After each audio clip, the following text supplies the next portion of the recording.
En mi cumpleaños número 77, mi nuera se ofreció a llevarme a almorzar. En cambio, me llevó a un lugar que jamás habría imaginado. Pero lo que ella no sabía era que yo tenía un plan. Y cuando llegó la policía a interceptarnos, su cara de terror valió cada segundo de mi estrategia. Hola, mi nombre es Dolores, pero todos me dicen Doña Lola. Tengo 77 años y vivo en Guadalajara, Jalisco. Lo que voy a contarles hoy pasó hace exactamente 3 meses, el día de mi cumpleaños. Fue el día que descubrí hasta dónde puede llegar la maldad de una nuera manipuladora y un hijo ingrato. Pero también fue el día que demostré que una mujer de mi edad puede ser más astuta que cualquier víbora. Mi nuera Carla llegó a mi casa esa mañana con una sonrisa que ahora sé que era falsa. Suegrita querida, me dijo con esa voz melosa que tanto me molestaba. Hoy es su día especial. La voy a llevar a almorzar a un lugar muy bonito. Ya verá qué sorpresa tan linda le tengo preparada. Esas palabras me helaron la sangre, porque yo ya sabía exactamente qué tipo de sorpresa me tenía preparada mi querida nuera. Lo que ella no sabía es que yo también tenía una sorpresa para ella. Sigue mi historia hasta el final y comenta la ciudad desde donde me estás viendo para saber qué tan lejos ha llegado mi relato. Durante 2 horas manejamos por carreteras que yo no conocía. Cuando le pregunté a dónde íbamos, me dijo con esa sonrisa falsa: es un lugar perfecto para mujeres como usted, doña Lola. Un lugar donde estará segura y bien cuidada. En ese momento, desde el asiento trasero de su camioneta, saqué mi celular y le envié un mensaje de una sola palabra a mi abogado. Ahora. 20 minutos después, cuando Carla estacionó frente al asilo San José, ya había 3 patrullas esperándonos, y la expresión de pánico en su cara cuando se dio cuenta de que todo su plan se había desmoronado fue la mejor venganza que pude haber pedido.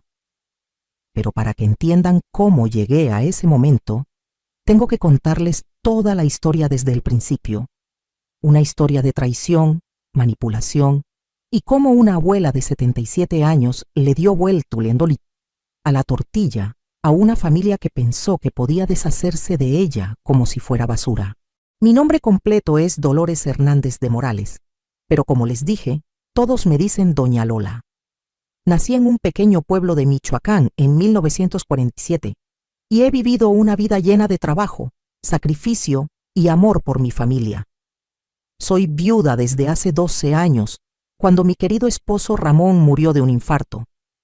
Tengo 3 hijos: Javier de 52 años, María Elena de 48 y Roberto de 45. Durante 55 años de mi vida me dediqué por completo a mi familia. Trabajé como costurera desde los 15 años para ayudar a mantener a mis hermanos menores cuando mi papá murió. Cuando me casé con Ramón, seguí trabajando para que pudiéramos sacar adelante a nuestros hijos. Nunca tomé vacaciones, nunca me compré ropa cara, nunca gasté dinero en mí misma. Todo era para ellos, siempre para ellos. Cuando Ramón murió, yo quedé con la casa que habíamos comprado en la colonia americana de Guadalajara, una propiedad que vale aproximadamente 3 millones de pesos, y los ahorros de toda una vida, casi 1.200.000 pesos que tenía en el banco. También tengo mi pensión del Seguro Social y la pensión de viudez, que eran suficientes para vivir dignamente. Mi hijo Javier, el mayor, siempre fue mi consentido. Cuando era niño era muy cariñoso conmigo, siempre me decía mamita linda y me abrazaba. Le pagué toda su carrera de administración de empresas, le compré su primer carro, le di el enganche para su casa. Cuando se casó con Carla hace 15 años, yo fui la que pagó gran parte de la boda, porque mi niño merecía lo mejor. Carla llegó a mi familia como una muchacha educada y respetuosa. Tenía 28 años cuando se casó con Javier. Era muy bonita, siempre bien arreglada. Al principio me trataba con mucho cariño, me decía suegrita querida y me llevaba flores los domingos. Yo pensé que había encontrado una nuera maravillosa. Qué equivocada estaba. Los primeros años todo parecía perfecto. Tuvieron 2 hijos, Sebastián, que ahora tiene 14 años, y Camila de 11 años. Yo adoraba a esos nietos y ellos a mí. Los cuidaba cuando Carla trabajaba, les cocinaba sus platillos favoritos, los llevaba al parque. Era la abuela más feliz del mundo, pero las cosas empezaron a cambiar hace unos 5 años. Primero fueron comentarios pequeños. Carla empezó a decir cosas como: «Ay, suegrita, ya está usted muy mayor para estar cargando a los niños». O «Mejor quédese sentadita, no vaya a hacer que se caiga». Al principio pensé que era preocupación genuina por mi bienestar. Luego empezaron las insinuaciones sobre mi casa. «Qué grande está esta casa para usted sola, doña Lola. Debe sentirse muy sola aquí. O estas escaleras están muy peligrosas para una persona de su edad». Javier también empezó a hacer comentarios. «Mamá, ¿ya pensó qué va a pasar cuando ya no pueda cuidarse sola?» Hace 3 años, Carla sugirió que me fuera a vivir con ellos. «Sería perfecto, suegrita. Nosotros la cuidaríamos y usted estaría acompañada». Pero cuando fui a visitarlos por una semana para ver cómo sería, me di cuenta de que no querían una abuela en su casa. Querían una sirvienta gratuita. Me levantaba a las 5 de la mañana a hacer el desayuno para todos. Limpiaba la casa, lavaba la ropa, cuidaba a los niños, preparaba la comida. Carla se iba de compras con sus amigas mientras yo me quedaba haciendo todo el trabajo doméstico. Cuando les dije que me iba a regresar a mi casa, Carla me dijo: «Está bien, suegrita, pero ya vimos que aquí la necesitamos mucho». Esa frase me quedó sonando en la cabeza durante semanas. No decía que me querían o que disfrutaban mi compañía. Decía que me necesitaban, como si fuera una empleada. Los siguientes 2 años fueron una campaña constante de manipulación. Carla empezó a contarles a los vecinos que yo estaba perdiendo la memoria. Les decía que me encontraba confundida, que dejaba las llaves puestas, que se me olvidaba apagar la estufa. Todo mentira, pero ella lo decía con tanto drama que la gente empezó a creerle. Javier también cambió conmigo. El hijo amoroso se volvió impaciente y condescendiente. Cuando yo expresaba alguna opinión, él me decía: «Ay, mamá, usted ya no entiende cómo funciona el mundo moderno». Si yo quería manejar mi propio dinero, me decía: «Mejor déjeme a mí manejar eso, no vaya a ser que alguien se aproveche de usted». El año pasado, empezaron a presionarme para que vendiera mi casa. «Es demasiado grande para usted, mamá. Podría usar ese dinero para tener una vejez más cómoda». Pero cuando les pregunté qué querían decir con más cómoda, las respuestas eran vagas. Hablaban de opciones y lugares especializados para personas de su edad. Hace 6 meses llegó el punto de quiebre. Carla trajo a un agente inmobiliario a mi casa sin mi permiso. «Solo para que le dé una evaluación, suegrita. No está obligada a vender». Ese día supe que algo muy malo se estaba cocinando, porque el agente no había venido a evaluar mi casa, había venido a verla para saber cuánto valdría cuando ellos la pusieran en venta. Esa noche no pude dormir. Por primera vez en mi vida, me di cuenta de que mi propio hijo y mi nuera me veían como un estorbo. No como una persona con derechos, sino como un problema que resolver. Y la solución que tenían en mente no iba a ser de mi agrado. Fue que entonces, cuando decidí que si ellos podían hacer planes a mis espaldas, yo también podía hacer los míos. Pero lo que ellos no sabían es que una mujer que ha sobrevivido 77 años en este mundo ha aprendido a ser más astuta de lo que cualquiera se imagina. Lo que pasó en los siguientes meses me abrió los ojos completamente sobre el tipo de personas en las que se habían convertido mi hijo y mi nuera. Ya no eran insinuaciones sutiles, ya no eran comentarios por mi bien. Era una campaña abierta y despiadada para hacerme ver como una anciana incapaz que necesitaba ser protegida de sí misma. Hace 4 meses, Carla empezó a llegar a mi casa sin avisar. «Solo vine a ver cómo está, suegrita», me decía, pero yo me daba cuenta de que revisaba todo. Abría mi refrigerador y exclamaba: «¡Ay, doña Lola! Esta leche ya está agria, ¿no se dio cuenta?». La leche estaba perfectamente bien, pero ella la tiraba a la basura de todas maneras. Un día la encontré revisando mis medicamentos. Estas pastillas están vencidas, me dijo, mostrándome mi vitamina D que acababa de comprar la semana anterior. Esto es muy peligroso para su salud. Mejor déjeme a mí manejar sus medicinas. Cuando le dije que yo era perfectamente capaz de leer las fechas de vencimiento, me respondió con esa sonrisa falsa. Ay, suegrita, ya sabemos que a veces se le olvidan las cosas. Pero lo que más me dolió fue cuando empezó a usar a mis propios nietos en contra mía. Un domingo que estaban visitándome, escuché a Sebastián, mi nieto de 14 años, preguntarle a su mamá: ¿Es cierto que la abuela está enferma de la cabeza? Carla le respondió: No está enferma, mi amor, pero ya está muy viejita y a veces se confunde. Por eso tenemos que cuidarla mucho. Ese día confronté a Carla directamente. Le dije: ¿Por qué le estás diciendo a mi nieto que estoy enferma de la cabeza? Y ella, con la cara más cínica que he visto en mi vida, me respondió: Ay, suegrita, no se ponga así. Los niños tienen que entender por qué a veces usted dice cosas raras o se olvida de las cosas. ¿Qué cosas raras digo? ¿De qué me olvido?, le pregunté.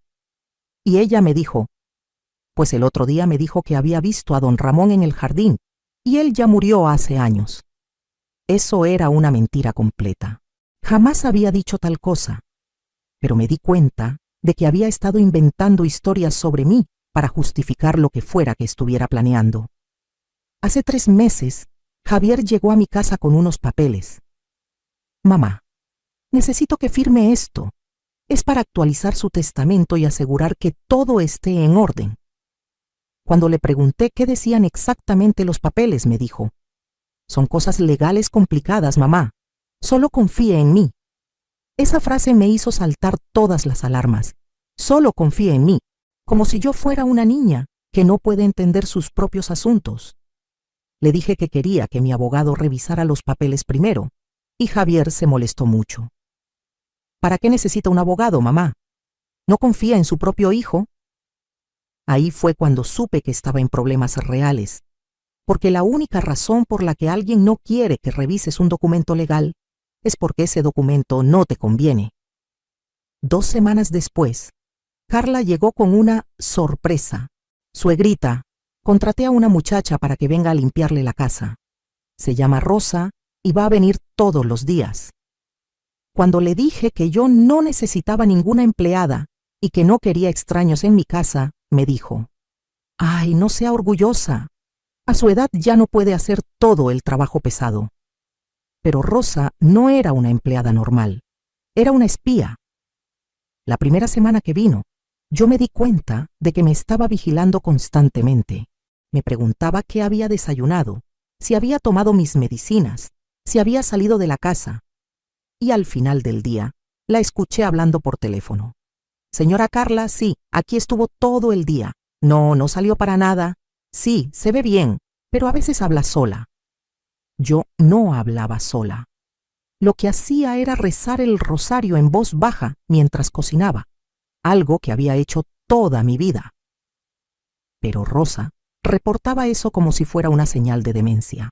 Una tarde, Rosa accidentalmente tiró mi florero favorito, el que me había regalado Ramón en nuestro 20º aniversario.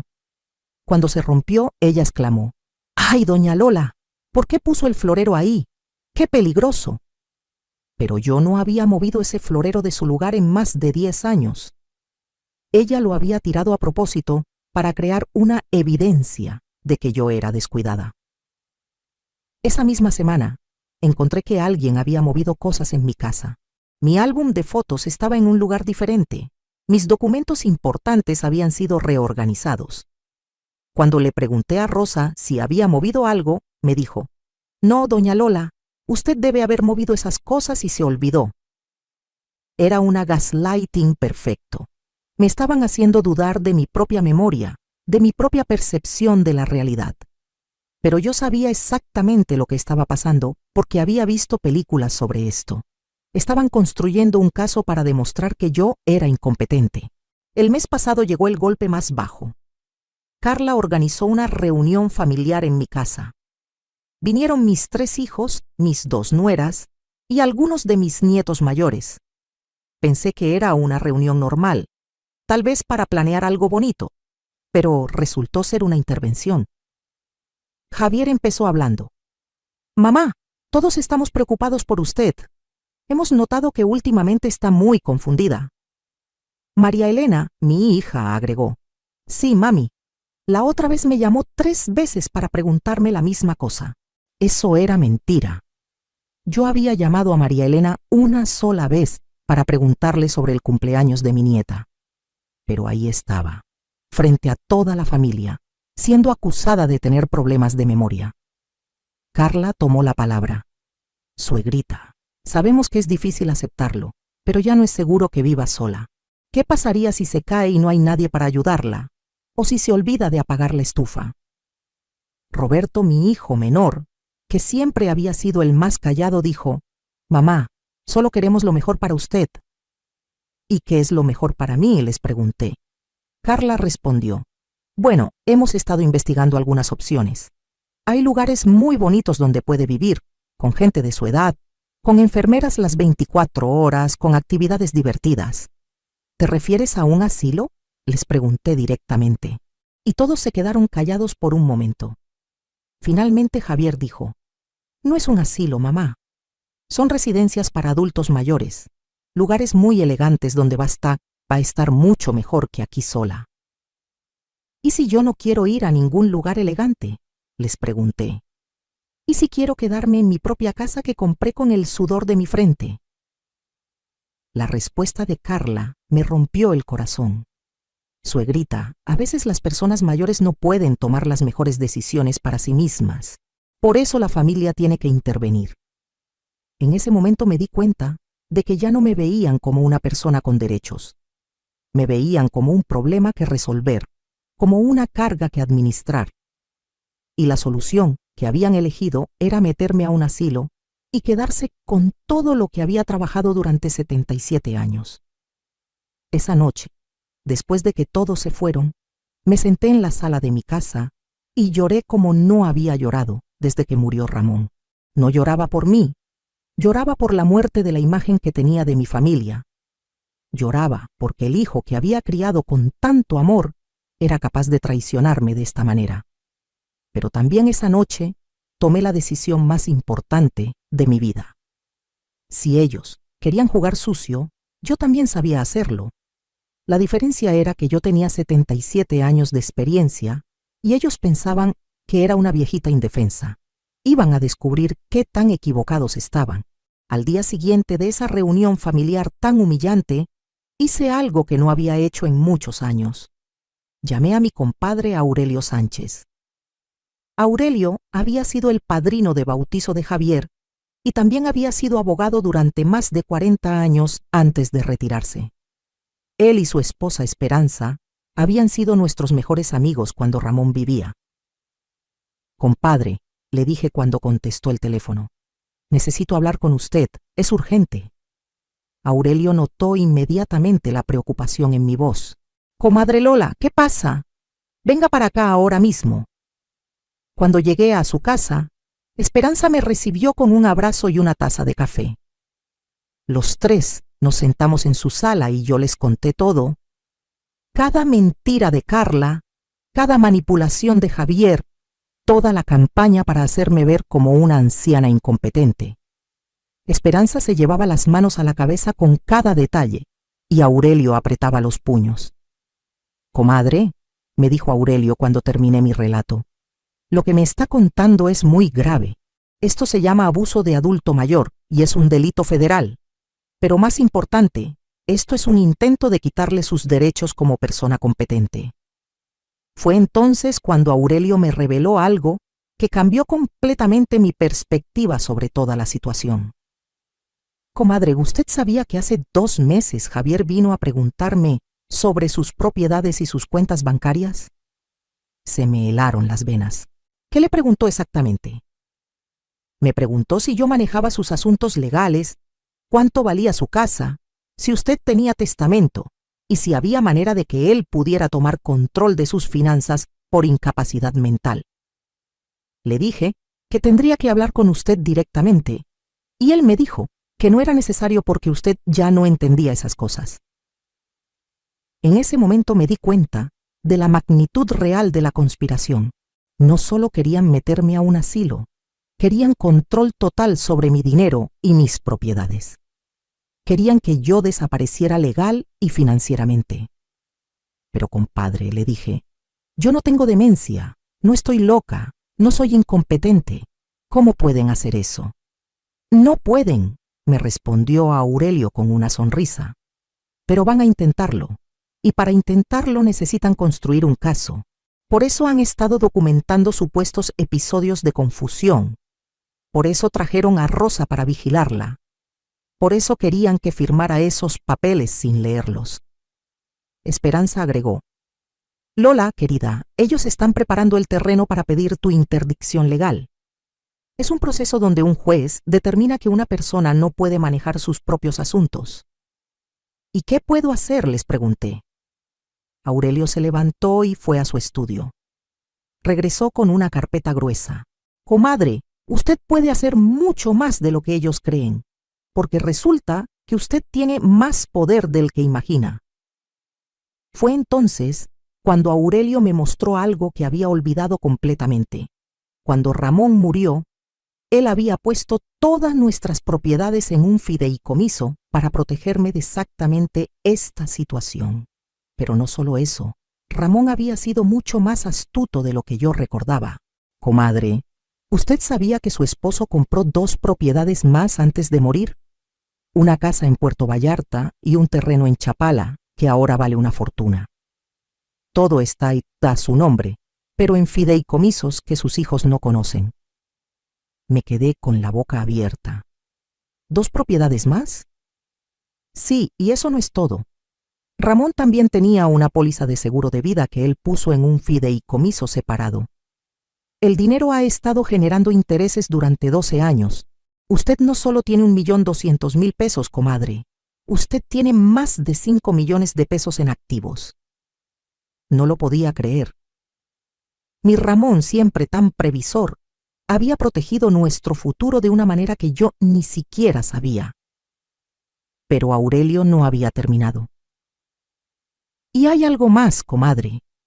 Ramón me dejó instrucciones muy específicas.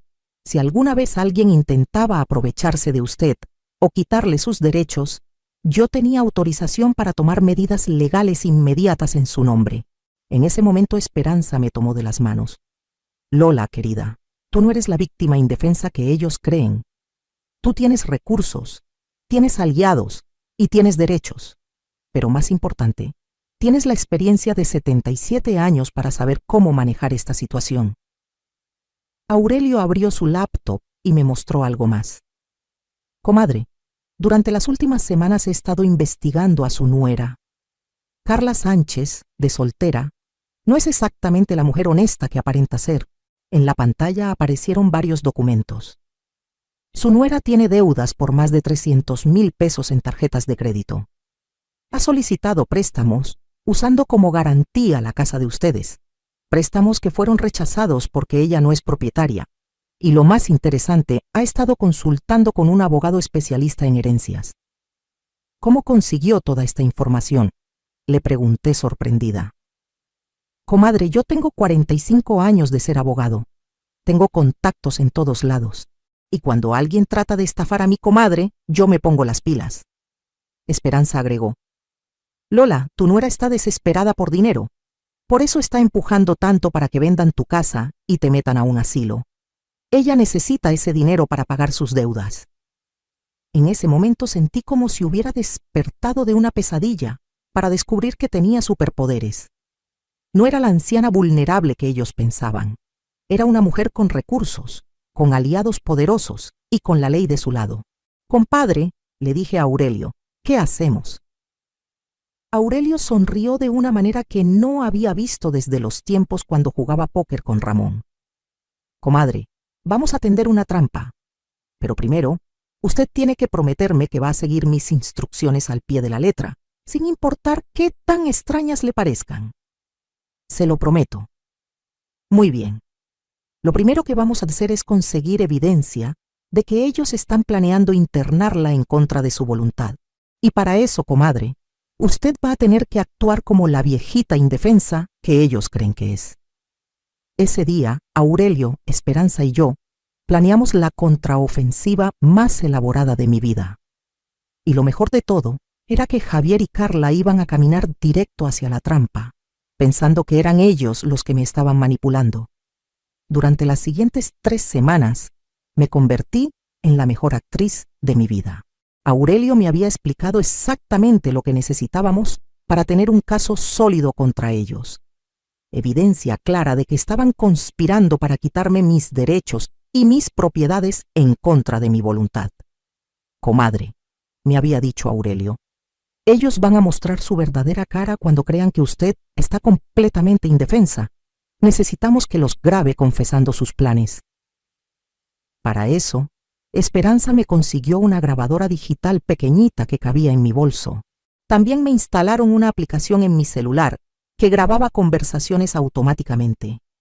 Yo, que apenas sabía usar WhatsApp, me volví toda una espía tecnológica. La primera parte del plan era muy simple: actuar más confundida de lo normal para que ellos aceleraran sus planes. Empecé a llamar a Javier con preguntas que ya sabía las respuestas. Hijo, ¿cuál es tu dirección? Se me olvidó. O, ¿cómo se llamaba tu papá? Tengo la mente en blanco. Carla estaba encantada con mi supuesta confusión. Una tarde que vino a visitarme le pregunté: ¿tú quién eres, niña? ¿Eres la nueva muchacha que me va a cuidar? La cara de satisfacción que puso fue asquerosa. Inmediatamente sacó su teléfono y le mandó un mensaje a alguien. Yo fingí no darme cuenta, pero estaba grabando todo. Esa misma tarde, escuché cuando llamó a Javier. Amor, tu mamá está empeorando mucho. Hoy no me reconoció para nada. Creo que ya es tiempo de acelerar los planes. Javier le respondió: ¿estás segura? No queremos que parezca que la estamos forzando. Y Carla le dijo: créeme, amor, en el estado en que está, nadie va a pensar que la estamos forzando. Esa conversación quedó grabada completa en mi teléfono. Aurelio casi salta de alegría cuando se la enseñé. Comadre, esto es oro puro. Acabamos de probar que están conspirando y que saben exactamente lo que están haciendo. La segunda parte del plan era más elaborada. Aurelio me pidió que fingiera tener un episodio grave para que ellos mostraran sus verdaderas intenciones. Una mañana, cuando Carla llegó con Rosa, me senté en mi sala y empecé a hablar como si Ramón estuviera ahí. Ramón, mi amor, ¿ya llegaste del trabajo? Te preparé tu café como te gusta. Carla y Rosa se miraron con complicidad. Suegrita, me dijo Carla con voz melosa, don Ramón ya no está aquí. ¿Se acuerda? ¿Cómo que no está? Si acaba de entrar, les respondí señalando la silla vacía. Ramón, diles que acabas de llegar. Rosa inmediatamente le mandó un mensaje a Carla, que estaba parada junto a ella. Pude leer el mensaje. ¿Ya le marcó al doctor? Esto está muy feo. Carla le respondió por mensaje: sí, ya tengo cita para mañana. Con este episodio ya tenemos justificación. Esa tarde, Javier llegó a mi casa más nervioso de lo normal. Mamá, Carla me contó lo que pasó hoy. Estamos muy preocupados por usted. Yo seguí con mi actuación. ¿Qué pasó? ¿Pasó algo malo? Mamá, usted estuvo hablando con papá toda la mañana. Papá murió hace 12 años. Me puse a llorar como si acabara de recordarlo. Mi Ramón está muerto. ¿Cuándo pasó eso? ¿Por qué nadie me dijo? Javier se acercó y me abrazó, pero pude ver en sus ojos que no era compasión lo que sentía, era alivio. Su mamá finalmente estaba mostrando síntomas reales de demencia. Lo que él no sabía era que todo estaba siendo grabado por la cámara que Aurelio había instalado disimuladamente en mi sala. Esa noche, Javier y Carla tuvieron una conversación en mi cocina que pensaron que yo no podía escuchar porque estaba dormida en mi recámara. Pero yo estaba despierta, con la puerta entreabierta y mi grabadora encendida. Ya no podemos esperar más, decía Carla. Si sigue empeorando así, va a ser un peligro para ella misma. Javier le respondió: sí, tienes razón. Mañana hablo con el doctor para que certifique su estado mental. ¿Y qué vamos a hacer con la casa?, preguntó Carla. Javier suspiró. Bueno, una vez que esté internada, podemos proceder con la venta. Con el poder legal que me va a dar el doctor, puedo manejar todas sus propiedades. ¿Y cuánto crees que saquemos por todo?, preguntó Carla con una emoción que no pudo disimular. Entre la casa y los ahorros, unos 4 millones fácil, menos los gastos del asilo, pero va a ser suficiente para pagar nuestras deudas y hasta nos va a sobrar para las vacaciones en Europa que querías. Sí, dijo Javier, y lo mejor es que ella ya no va a sufrir porque ya no se va a dar cuenta de nada.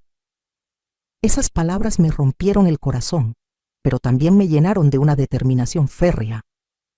Mi propio hijo estaba planeando robarme y abandonarme, y encima se estaba convenciendo de que era por mi bien. Al día siguiente era jueves, y Aurelio me había dicho que el viernes iba a ser el día decisivo. Él había investigado cuál asilo habían elegido para mí: el Asilo San José, en las afueras de Guadalajara. Un lugar donde, según Aurelio, muchas familias mandaban a sus ancianos problemáticos para olvidarse de ellos. Comadre, me dijo Aurelio por teléfono esa mañana, todo está listo. Mañana, cuando ellos ejecuten su plan, nosotros vamos a ejecutar el nuestro. ¿Estás segura de que puedes seguir actuando hasta el final? Compadre, le respondí, he estado actuando toda mi vida que era una mujer débil para no herir el ego de los hombres de mi familia. Actuar un día más no me va a costar nada. Esa tarde, Carla llegó con una actitud diferente. Estaba nerviosa pero emocionada. Suegrita, me dijo, mañana es su cumpleaños. ¿Qué le parece si la llevo a almorzar a un lugar muy bonito? Mañana es mi cumpleaños, le pregunté fingiendo confusión. ¿Cuántos años voy a cumplir? Va a cumplir 77 años, suegrita. Y va a ser un día muy especial, ya verá. Esa noche no pude dormir de la emoción. No era miedo lo que sentía, era anticipación. Después de semanas de ser humillada, manipulada y tratada como una inválida mental, mañana iba a ser mi turno de demostrarles de qué estaba hecha una mujer de 77 años, que había sobrevivido todo lo que la vida le había puesto enfrente. Aurelio me había explicado el plan completo. Cuando Carla me llevara al asilo, él ya habría alertado a la policía sobre un posible secuestro y abuso de adulto mayor. Cuando ellos llegaran al asilo, los policías estarían esperando con una orden judicial para detener el internamiento forzoso. Pero, comadre, me había advertido Aurelio, tiene que dejar que la lleven hasta el mismo asilo. Si actúa antes, ellos pueden decir que solo era un paseo y que usted malinterpretó las cosas. No se preocupe, compadre, voy a esperar hasta el último segundo. Esa noche revisé mi bolso 3 veces. Tenía mi celular completamente cargado, mi grabadora con batería nueva y una copia de todos los documentos que Aurelio había preparado. También tenía algo más, una carta que había escrito para Javier, explicándole exactamente lo que pensaba de él como hijo y como hombre. Pero lo que más me emocionaba era saber que mañana no iba a ser el día que perdiera mi libertad. Iba a ser el día que la recuperara completamente. Si estás viviendo algo similar con tu familia, si sientes que no te respetan o que te ven como una carga, quiero que sepas que no estás sola. Hay recursos, hay leyes que nos protegen y hay gente buena dispuesta a ayudar. Solo tienes que ser más astuta que ellos. El viernes 15 de marzo, día de mi cumpleaños número 77, me desperté a las 5 de la mañana. No porque tuviera que hacer nada especial, sino porque la adrenalina no me dejaba dormir. Después de tantas semanas de humillaciones y manipulación, finalmente había llegado el día de mi venganza. Me bañé, me puse mi vestido azul favorito, el que Ramón siempre decía que me hacía ver elegante, y desayuné con calma. A las 10 de la mañana, Carla llegó a mi casa con esa sonrisa falsa que ya conocía tan bien. «Feliz cumpleaños, suegrita querida», me dijo, dándome un abrazo que se sintió como el abrazo de Judas. «¿Ya está lista para su día especial?» «¿A dónde vamos a ir, niña?», le pregunté, fingiendo esa confusión que también había perfeccionado en las últimas semanas. Es una sorpresa, suegrita, pero le va a encantar. Es un lugar muy bonito donde va a conocer gente de su edad. Subimos a su camioneta blanca. Carla manejaba con una tranquilidad que me daba náuseas. Cada kilómetro que avanzábamos, ella parecía más relajada, más segura de que su plan estaba funcionando a la perfección. Lo que no sabía era que su celular había estado enviando nuestra ubicación en tiempo real a Aurelio desde el momento en que salimos de mi casa. Durante la primera hora de viaje, Carla intentó hacer conversación casual. ¿Se acuerda de cuando Javier era pequeño, suegrita? Me preguntaba cosas sobre el pasado, supuestamente para mantenerme tranquila, pero yo sabía que era para confirmar si realmente tenía problemas de memoria. No sé de quién me hablas, niña, le respondí. Javier es tu novio. La sonrisa de satisfacción en su cara me revolvió el estómago. Inmediatamente le mandó un mensaje de texto a alguien mientras manejaba. Yo alcancé a leer. Perfecto, ya ni sabe quién es Javier. Después de hora y media de viaje, empecé a hacer preguntas más directas. ¿A dónde me llevas? Esta no es la carretera al centro. No se preocupe, suegrita, confíe en mí. ¿Pero a dónde vamos? Quiero regresar a mi casa. Por primera vez en todo el viaje, Carla mostró una pizca de su verdadera personalidad. Su voz se volvió más fría, más impaciente. Suegrita, ya le dije que es una sorpresa, deje de preguntar. Pero es que no conozco este lugar. ¿Y si nos perdemos? ¡No nos vamos a perder!, me gritó. Inmediatamente se controló y volvió a su tono meloso. Perdón, suegrita, es que estoy un poco estresada por el tráfico. Ahí estaba. El primer crack en su fachada. La grabé diciendo esas palabras exactas. A las 2 horas de viaje, cuando ya estábamos en las afueras de Guadalajara, en una zona que yo no conocía, Carla hizo una llamada. Sí, ya vamos llegando. ¿Todo está listo? Perfecto. Sí, ella está muy tranquila, no sospecha nada. En ese momento fingí estar dormida para escuchar mejor. Carla siguió hablando. No, no va a dar problemas. Está en un estado muy avanzado de demencia. El doctor ya tiene todos los papeles listos. Hubo una pausa. Sí, ya hablé con Javier. Él va a venir mañana a firmar todo. Con la casa vendida y ella internada, finalmente vamos a poder respirar. Esas palabras las grabé completas. Acababa de confesar que todo era un plan premeditado y que había un doctor cómplice esperándonos. Cuando llegamos al asilo San José, mi corazón se aceleró. Era un edificio gris, sin jardines, con rejas en las ventanas. Se veía exactamente como lo que era. Una prisión para ancianos que sus familias querían olvidar. Carla estacionó la camioneta y me despertó suavemente. Ya llegamos, suegrita. ¿Verdad que está bonito? Miré el edificio gris y le pregunté, ¿qué lugar es este? No me gusta. Es un lugar especial para señoras como usted. Va a estar muy bien cuidada aquí. No quiero entrar. Quiero irme a mi casa. Por segunda vez, la máscara de Carla se resbaló. Suegrita ya no puede vivir sola.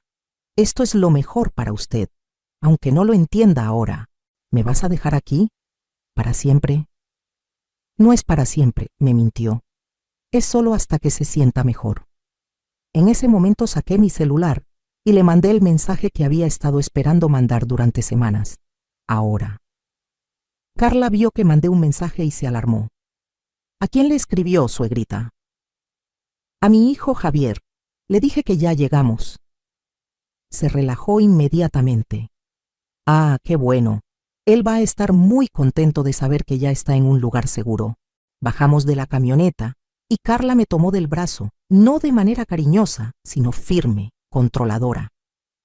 En la entrada del asilo nos esperaba una mujer con bata blanca y un hombre de traje. Señora Carla, dijo la mujer, soy la directora del asilo, licenciada Ramírez. Y él es el doctor Méndez, quien va a evaluar a su suegra. El doctor Méndez me miró como si fuera un objeto. Señora Dolores, Soy el doctor que va a ayudarla. ¿Cómo se siente? Me siento confundida, le respondí honestamente. No sé por qué me trajeron aquí. El doctor y Carla intercambiaron una mirada cómplice. Como le explicamos por teléfono, doctor, dijo Carla. Ella tiene episodios de confusión muy graves. Ya no puede vivir sola. Entiendo perfectamente, respondió el doctor. Tengo aquí todos los papeles para el internamiento por incapacidad mental. Solo necesito que usted firme como familia responsable. En ese momento, mientras Carla sacaba una pluma para firmar los papeles que me iban a quitar mi libertad para siempre, escuchamos el sonido de sirenas acercándose. ¿Qué es eso?, preguntó Carla, mirando alrededor nerviosa. 3 patrullas de la policía se estacionaron frente al asilo. De la primera patrulla bajó Aurelio acompañado de 2 oficiales. De las otras patrullas bajaron más policías y una mujer que yo no conocía, pero que vestía traje sastre. «Señora Carla Sánchez», gritó uno de los oficiales, «está usted bajo arresto por intento de secuestro y abuso de adulto mayor». La cara de Carla se transformó completamente. De la sonrisa falsa pasó al pánico total. «¿Qué? Esto es un malentendido. Yo solo estoy ayudando a mi suegra».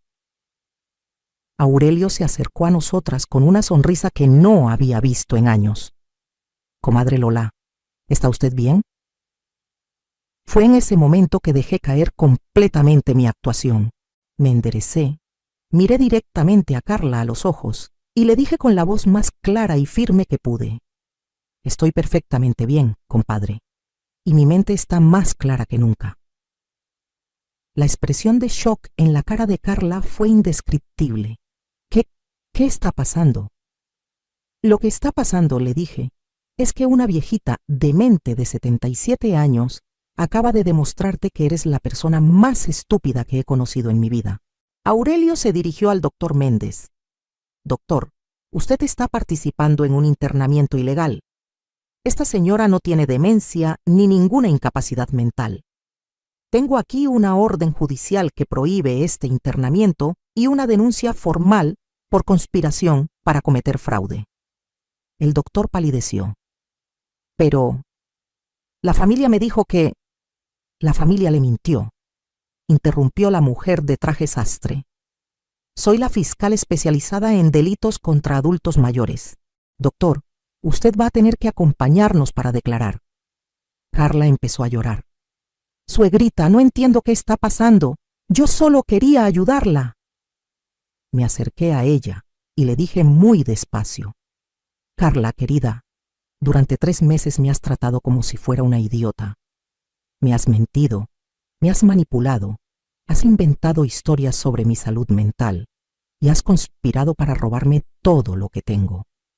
Pero lo que más me duele es que convenciste a mi propio hijo de traicionarme». «Yo no hice nada de eso», gritó mientras los policías le ponían las esposas. «¿No?». Saqué mi grabadora digital del bolso. «¿Quieres que les ponga a todos la grabación donde le dices a Javier que con la casa vendida y yo internada, finalmente van a poder respirar? ¿O prefieres que les ponga la parte donde hablas de las vacaciones en Europa que van a pagar con mi dinero?». Carla se quedó completamente callada. Su cara pasó del shock al terror puro. «Señora Morales», me dijo la fiscal, «necesitamos que venga con nosotros a la comisaría para formalizar su denuncia. ¿Se encuentra en condiciones de hacerlo?». «Por supuesto que sí», le respondí. «He estado esperando este momento durante meses». Mientras los policías se llevaban a Carla y al doctor, Aurelio me abrazó. «Comadre, lo hizo perfecto. Tenemos evidencia suficiente para meter a toda esta gente a la cárcel». «Compadre», le dije, «esto apenas está empezando. Ahora tenemos que ir por mi hijo». 3 horas después, estábamos en la Fiscalía Especializada en Delitos contra Adultos Mayores presentando toda la evidencia que habíamos recopilado. Las grabaciones, los videos, los documentos financieros de Carla, todo estaba ahí. La fiscal, licenciada Patricia Vázquez, me dijo que era uno de los casos más sólidos que había visto en años. «Señora Morales», me explicó, «lo que su nuera y su hijo intentaron hacer constituye varios delitos. intento de secuestro, fraude, abuso de adulto mayor y conspiración. Con la evidencia que tenemos, están viendo entre 8 y 15 años de prisión.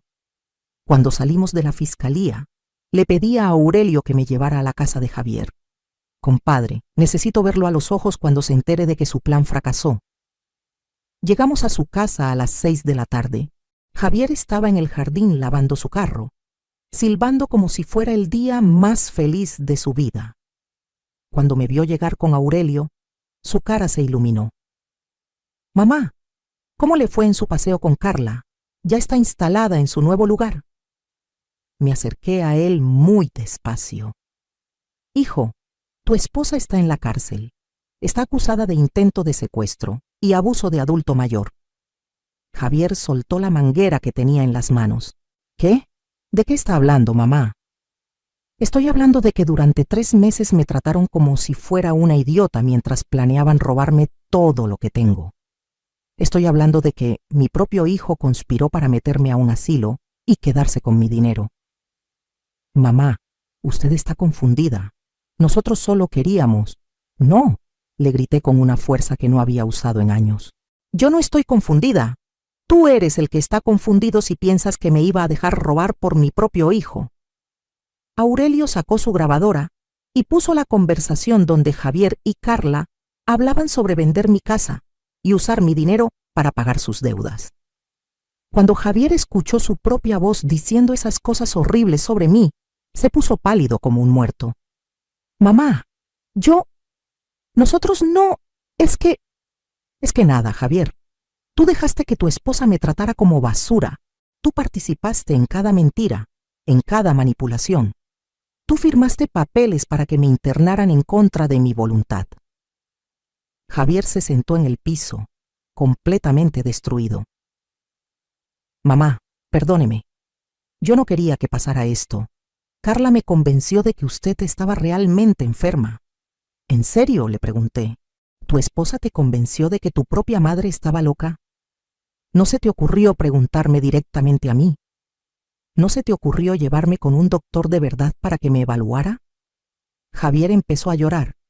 Mamá, por favor, perdóneme. Yo la amo. Usted es mi madre. No, Javier, tú no me amas. Si me amaras, jamás habrías permitido que tu esposa me humillara de esa manera. Si me amaras, habrías defendido mi dignidad en lugar de conspirar para robarme. Aurelio le entregó una copia de la denuncia penal. Javier, usted también está siendo acusado de conspiración y fraude. Tiene 48 horas para presentarse en la fiscalía con su abogado. Javier leyó los papeles con las manos temblorosas.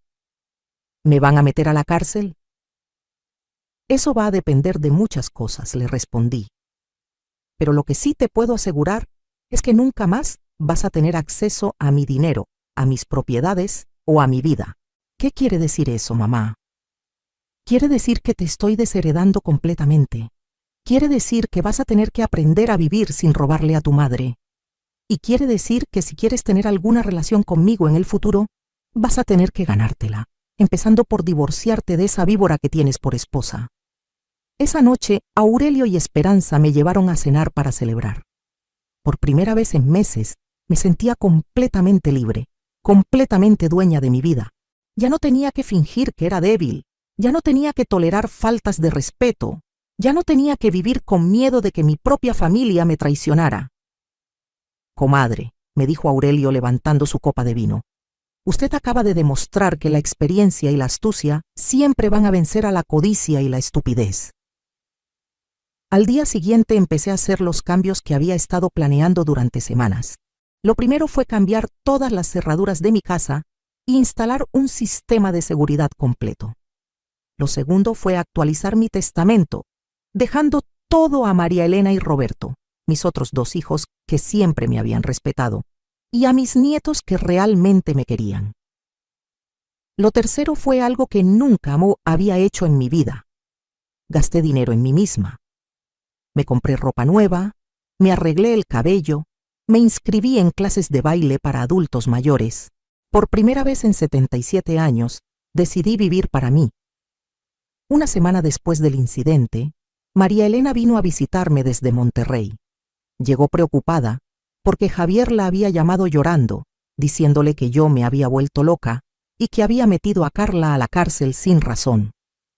«Mami», me dijo María Elena, «cuénteme qué pasó realmente». Le conté toda la historia, le enseñé todas las grabaciones, todos los documentos. Cuando terminé, María Elena tenía lágrimas en los ojos, pero no de tristeza, sino de orgullo. «Mami, no puedo creer lo que le hicieron, pero tampoco puedo creer lo inteligente que fue para defenderse.